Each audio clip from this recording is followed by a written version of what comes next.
Thank you so much, Joanne. And I know it's a big responsibility to be the last speaker of the last panel.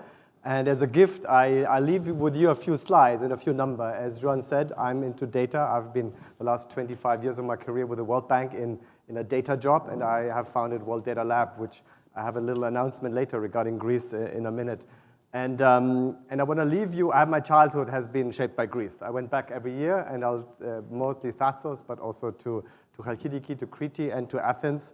And so I have the special relation to this part. In addition to my passion for data, I have a passion for Greece, and that's something what I want to bring out here. So I have three main messages for you. One is, and maybe a bit contradictory or reinforcing what we heard, we are not running out of jobs. There's enough jobs there in the world. Don't worry about jobs. There's enough jobs, and there'll be more jobs. We are not running out of people either.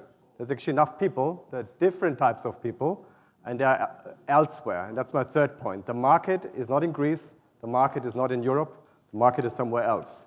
Where is that market? The market is in Asia. Today, if you see this nice chart, the EU together spends in consumer spending less than America, but more than Asia. Europe is growing slowly. America is growing a bit faster. China is growing fast. The fastest grower is India. India will catch up. India today, by the way, in consumer spending is exactly the same as Germany. It's the last time.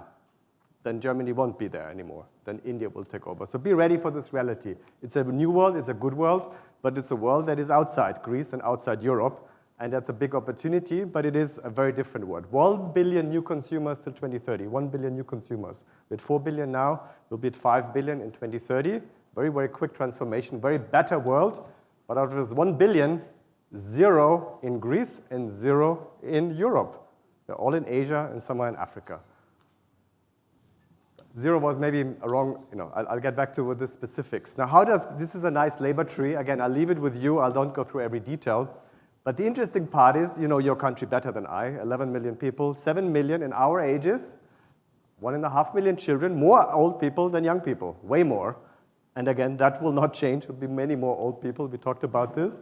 But the interesting number here, there's one I want to point to you, is the 2.7 million, which actually compares to 0.4, just to adjust that, unemployed. So for every person unemployed, which I know this government is fighting hard and has been successes to reduce, there is roughly 6 people who are underemployed and could be part of the workforce. So if we think of new people, either it's old people, because there will be lots of them, and some of them may want to work, but it's also people who have been maybe discouraged from the workforce, and you see many of them females, more in rural areas, but there's big potential. First time also ICT pops up there as a big sector. And the thing I can announce, World Data Lab just recruited a Greek person. I'll meet him tomorrow, Kostas Toulodis, very talented Greek technician who will work for a global company out of Greece and earns a good salary. And that's, again, part of a new reality, that people like myself, I'm German, have lived not in Germany for 20 years. I'm now in Austria, I lived in Africa, I lived in Asia, I lived in the US. But people may want to connect with the world without maybe moving their location and still being part of this world. I told you it's almost 0 in Greece. It's a bit more than 0, 1.7% over 7 years, so it's 0.3% per year. So in Greek, you can still make money with more people having lunches, more people buying toys, but it's a little money. Greece is better than Europe in this case. In some markets, actually, you're losing money with people. There's less and less consumers, so to say. So Greece is still catching up a little bit. But again, where is it catching up? With old people. So there's only 2 growth markets in the world. One Europe is very good at, old people. Old people is a growth market, and Asia, that's the other growth market.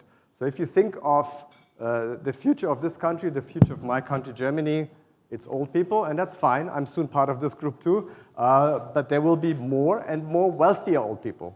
Actually, it's a myth that it's mostly poor old people. It's actually rich old people, including in Greece. Old people are richer than younger people, but the younger people will be less and will not turn this around, except you would have mass immigration, which is a separate, I think, topic for this event, for The Economist. As I mentioned below, you may have more people buying lunches or having lunches like here, but you don't make more money with lunches in Greece. So some growth, but way below average compared to other European countries where you see Poland, Czech, Netherlands actually having a more, say, dynamic core economy, but there's still some growth. So it's a myth that our countries are shrinking economically, that they're shrinking, that per capita growth is shrinking, but it is slower than the rest of the world. So let me go to one topic that was covered a lot here today, which was skills in digital, which is a big topic. Your children, my children, they will all be in this sector with a high likelihood. Obviously, they have to be literate in tech. This event is also connected. We had lots of great speakers online. We didn't talk about the price of internet. Actually, I think it's as important. Please, policymakers, lower the price of internet, but don't do it artificially. Create competition. Why is Greece's price, why is Germany's price of internet not as cheap as Estonia or Slovakia or even Austria, where I currently live? Why is it not like this? In Greece, it's $40 per month, sounds low, but it's a minimum package. That's like if you just need an hour a day for some minimum services. But the normal package, as you know, is more, and it's above average in the EU. It should not be. And if you lower the price, you get more talent, because people use it more, and then they train on the internet more. So lower the price, as important as creating skills. It has lowered, but not as much as I say in the other countries. But Greece, again, is in line with the EU. He is not the worst country. It's actually quite good in the EU, and skills, as I just noted before, also quite good in Greece. So let me just end with the beginning. As I said, my childhood was spent in Tassos, in Pevkari mostly. And when I was there was mostly Germans, actually, and a few Austrians and a few Dutch people. And they all came with a car. And Greek people who lived in Germany. That was in the 80s and 90s. Then I went back in 2000. There was actually not so many Germans anymore. I think they all went to Mykonos and enjoyed luxury life there. And to Spain. There were lots of Serbians, there were lots of Bulgarians, and they benefited from the opening. And also they benefited. And what will the future of Pevkari and Liminaria and Tassos look like?